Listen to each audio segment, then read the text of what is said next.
So we all know the story of Romeo and Juliet, Shakespeare. But what if I told you that that story has been around way before Shakespeare, and even to Roman times, and realistically probably before that too. Shakespeare actually gives this away in one of his other plays.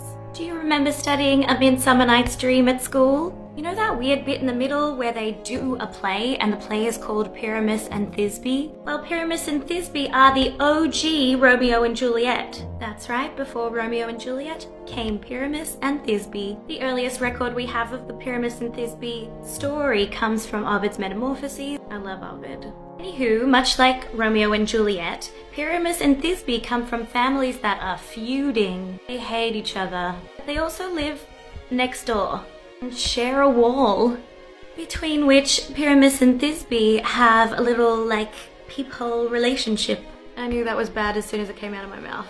Anyway, they converse and whisper to each other through a wall for long enough to fall in love. And one day they just decide to defy their parents and they're going to meet. Why does the pace of this feel like a dating app? Hey, do you want to meet? Yeah, okay. So they decide to meet at a tomb. That seems like a normal idea. Under a mulberry tree. Thisbe arrives first and she's like, oh my god, a lion! She sees that a lion is there and it's got some blood on its face. It obviously just hunted something. And she runs away and she Cinderella leaves her cloak.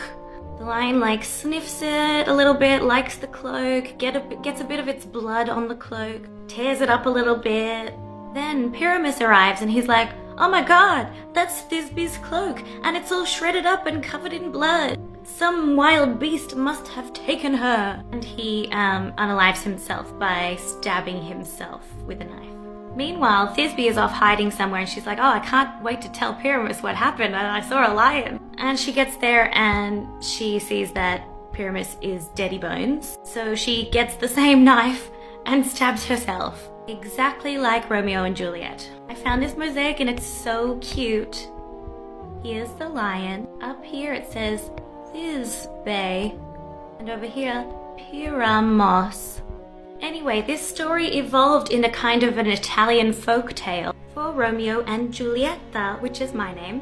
And that folk story was then adapted into Shakespeare's Romeo and Juliet. But it was written down several times before that in Italian and then in English, and then Shakespeare came and did it. So Shakespeare really doesn't deserve credit for this story. It was already a very well-known and popular folk tale, and before that, it was a myth.